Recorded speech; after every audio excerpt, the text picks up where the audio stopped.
ينادونك من وراء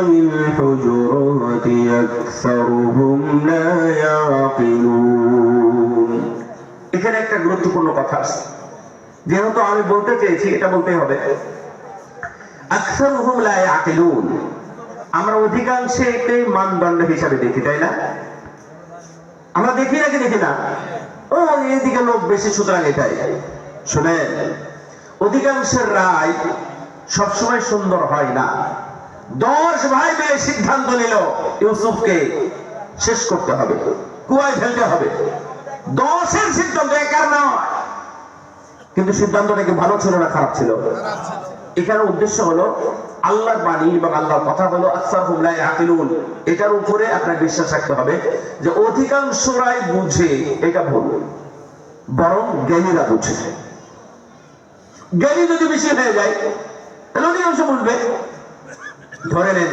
এই এলাকায় 1000 মানুষ আছে 1000 মানুষ এখানে 10 জন শিক্ষিত আছে তো 1000 মানুষের উচিত এই 10 জন ব্যক্তিকে দায়িত্ব দেওয়া যে আপনারা একটা সিদ্ধান্ত নিয়ে ভালো মন্দ দেখে আমাদের একটু সিদ্ধান্ত জানান এটা সুন্দর হবে নাকি বলেন আপনারা এর পক্ষে নাকি এর পক্ষে বা এটা পক্ষে না এটা পক্ষে যে এখন ধরে নেন যে লাইট অফ হবে কার পক্ষে আছেন তো বললো যে আমরা বিপক্ষে সবাই বেশি অন্ধকার হয়ে গেল তাহলে এটা কি ভালো হবে না খারাপ খারাপ হবে যাই হোক অনেক সময় হতে পারে তো এইটা আল্লাহ বলতেছেন আকসারুহুম লা ইয়াকিলুন অধিকাংশরাই বুঝে না আর আমরা বলি কি এখানে মোটামুটি সবাই আমরা ভালো 2-1 জন হয়তো বুঝে না আল্লাহ বলতেছেন অধিকাংশ মানে 2-1 জন বুঝে বাকিটাই বুঝে না এজন্য আপনারা সবসময় এটাকে চূড়ান্ত মনে করবেন না সবসময় অধিকাংশরাই চূড়ান্ত এবং সুন্দর হয় না এটাও একটা শিক্ষা 3 নম্বর 4 নম্বর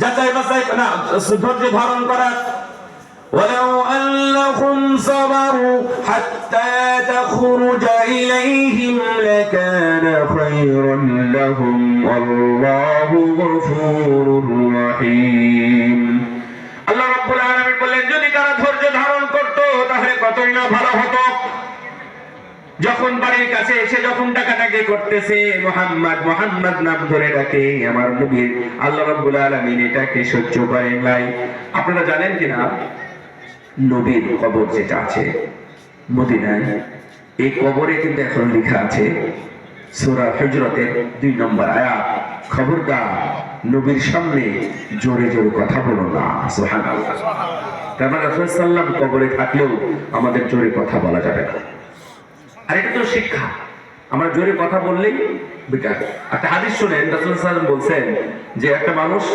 বেশি সালাত আদায় করে বেশি সিয়াম পালন করে বেশি বেশি দান করে মুখের ভাষা খারাপ মানুষকে কষ্ট দেয় আল্লাহ নবী বললেন ও জাহান্নামী আর কম সালাত কম সিয়াম কম দান কিন্তু মুখের ভাষা ভালো তার কি হবে আল্লাহ নবী বললেন ও জান্নাতি সুবহানাল্লাহ তাহলে মুখের ভাষা ভালো হবে নাকি খারাপ হবে ইনশাআল্লাহ খবরদার তাহলে 5টা জিনিস গালি দেওয়া মিথ্যা বলা অভিশাপ দেওয়া গীবত করা এবং অপবাদ দেওয়া এটা করা যাবে না এই 5টাই মানুষের ফাঁসি হবে এই 5টাই মানুষের নামে মামলা হবে কিয়ামতের দিন তাদের নামে আর্গুমেন্ট হবে এবং বিচার ফায়সালায় তারা হেরে যাবে তাহলে কথা যেন সাবধানে বলে পরের জানে যা 4 নাম্বার ধৈর্য ধরা ধৈর্য কাকে বলে আমাদের সমাজে অনেক সময় আছে কি জানেন ধৈর্য ধরে 3 দিন 4 দিন 5 দিন পরে যখন আর শোক নাই চোখে পানি নাই তখন ধৈর্য ধরে মেয়েরা এই দিক থেকে ঘুরে গিয়ে ধৈর্য ধরতে পারে না বাবা মারা গেছে সুর ধরে কান্নাকাটি করতে আছে 2 দিন 3 দিন 4 দিন ধরে 3 দিন পরে বলতেছে আল্লাহর বান্দা আল্লাহ জিনিস আল্লাহ নিয়ে গেছে আমাদের বিচলিত হয়ে লাভ কি আমাদের ধৈর্য ধরা ছাড়া বুদ্ধি নাই 3 দিন পরে এটাকে ধৈর্য বলে যখন বিপদ ধৈর্য তখন রাসূল সাল্লাল্লাহু আমি ধৈর্য সম্পর্কে বলি সেই বুখারী হাদিস রাসূল সাল্লাল্লাহু রাস্তা দিয়ে যাচ্ছিলেন কবরের পারে বসে বসে এক মানুষ কান্নাকাটি করতেছে আল্লাহ নবী বলেন ওকে যাও তো নিষেধ করো তো কান্নাকাটি করতে তো গিয়ে বলতেছে যে আপনি কান্নাকাটি করিয়েন না নিষেধ করেছেন উনি তো উনি কি জানেন আমার কি হয়েছে আমার ক্ষতি হয়েছে এটা বলেও কান্নাকাটি করতেই থাকলো। একজন গিয়ে বলতেছে, তুমি কাকে কি বললে? ওটা তো নবী মুহাম্মদ সাল্লাল্লাহু আলাইহি ওয়াসাল্লামকে তুমি এভাবে কথা বলে দিলে? তাই নাকি? দ্রুত চলে গেছে আল্লাহ নবীর বাসা, গিয়ে বলতেছেন, ইয়া রাসূলুল্লাহ, আমি বুঝতে পারি না, আমি এবার ধৈর্য ধরলাম, আমার জন্য দোয়া করেন। তো বলছে, না, তোমার জন্য ধৈর্য নাই। কারণ কি?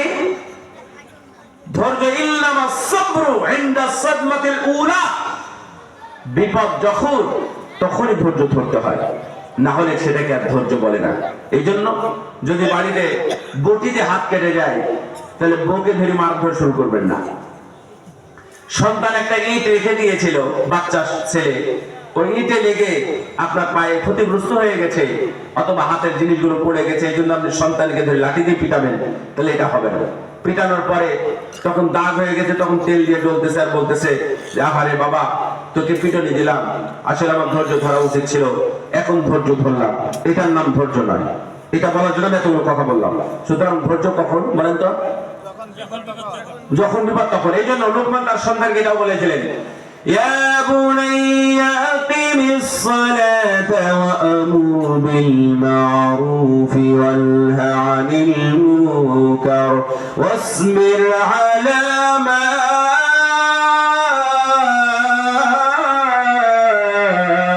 আসাবাক ইন্না যালিকা মিন আজমিল উমুর। হে বাচ্চা, সালাত আদায় করো, ভালো কাজের আদেশ করো, মন্দ কাজ থেকে মানুষকে নিষেধ করো। আর যখনই কোনো সময় চলতে ফিরতে যদি কোনো বিপদ চলে আসে, তাহলে ধৈর্য ধারণ করো। সন্তানকে শিখাবেন ইনশাআল্লাহ। সন্তানকে এটা যদি না শেখান, দেখবেন ও বিচলিত হয়ে যাবে। আপনি মরার পরে দেখবেন ও ভন্ন হয়ে যাবে, ভবঘুরের মতো চলাফেরা করবে, উল্টাপাল্টা কাজ করবে। এই জন্য তাদেরকে শেখানো উচিত যে ধৈর্য বলে একটা জিনিস আছে। বুঝতে পারলেন? 5 নাম্বার, যাচাই বাছাই করা। আজকে আমাদের কোনো যাচাই বাছাই করা লাগে না। শরীয়তের 12টা বাজিয়ে দিয়েছি আমরা বিভিন্ন জায়গায়। একজন ধরে নেন কবরে গিয়ে সেজদা দিচ্ছে, ওর দিকেও আমরা ঝুঁকে পড়েছি। কেউ আবার আলেম নামে কেউ তাবিজ বিক্রি করতেছে, আমরা ভালো বলতেছি। কেউ আবার ব্যবসা বাণিজ্য করতেছে, কোরআন পড়া নাম দিয়ে খাচ্ছে, এটাও আমরা মনে করছি এটাও মনে হয় ভালো কাজ। অথচ এটা ভালো নাকি খারাপ, এটা আমাদের যাচাই বাছাই করার সময় হয় নাই। অনেকে মক্কা মদিনা যাওয়ার পর, আমরা মক্কা মদিনা যখন ছিলাম, তো হাজিরা যখন যেতেন, তখন তাদের সামনে আমরা কিছু কথাবার্তা বলতাম, জিজ্ঞাসা করতাম কেমন দেখতেছেন বা ইত্যাদি। তো ওনারাও বলতেন যে রাসূলের কবর জিয়ারত করলাম, তো ওখানে তো দেখলাম যে কোনো টাকা পয়সা দেওয়ার জায়গা নাই। তাহলে কেন টাকা পয়সা দিতেন? বলছে, না, আমরা তো বাংলাদেশে শাহজালাল, শাহপরান, বাইজিদ বুস্তামি ইত্যাদি, এদেরকে তো ওখানে গেলে অনেক সময় টাকা পয়সা দিই, তো এখানে এসে তো টাকা পয়সা দেওয়ার জায়গায় দেখলাম না, কেউ তো দিচ্ছে না। তা বললাম যে না, এখানে টাকা পয়সা গ্রহণ করা হয় না, কারণ কবর কোনো কিছু গ্রহণ করে না, কবর কোনো উপকার করে না, কবর কোনো ক্ষতিও করতে পারে না। রাসূল সাল্লাল্লাহু আলাইহি ওয়াসাল্লাম যতদিন ছিলেন জীবিত, ততদিন উপকার করেছেন। আবার কিয়ামতের ময়দানে যদি সুন্নাত মানেন, কিয়ামতের ময়দানে রাসূলকে পাবেন, তিনি আপনাদেরকে শাফাআত করবেন ইনশাআল্লাহ। তো আল্লাহ রাব্বুল আলামিন বললেন, ইয়া আইয়ুহাল্লাযীনা আমানু ইন জাআকুম ফাসিকুম বিনাবাইন ফাতাবায়ানু। হে ইমানদারগণ, তোমাদেরকে যখন কোনো ফাসিক খবর দিবে, খবর নিয়ে তোমাদের কাছে আসবে, তখন সেই খবরটা আগে যাচাই বাছাই করো, দেখে শুনে সিদ্ধান্ত নাও। হয়তোবা তোমার এই সিদ্ধান্তের কারণে তোমরা লজ্জিত হয়ে যাবা। এই তোর কানে, তোর চিলে কান নিয়ে গেছে, তোর কানটা চিলে নিয়ে গেছে, ও দৌড়াচ্ছে চিলের পিছনে, কানে হাত দিয়ে দেখে না যে আমার কানটা আছে কিনা। আসলে আমরা যাচাই বাছাই করি না। যাচাই বাছাই করি কি? এই দলিলটা যাচাই বাছাই করি, দলিলটা ঠিক আছে কিনা। 7 জনকে দেখায়, চাচাকে দেখায়, বড় বাপকে দেখায়, দাদাকে দেখায়, অভিজ্ঞ এক্সপার্ট ম্যান যাকে তাকে দেখায়। দেখানোর পরে আমরা সিদ্ধান্ত নিই জমিটা কেনা যাবে কিনা।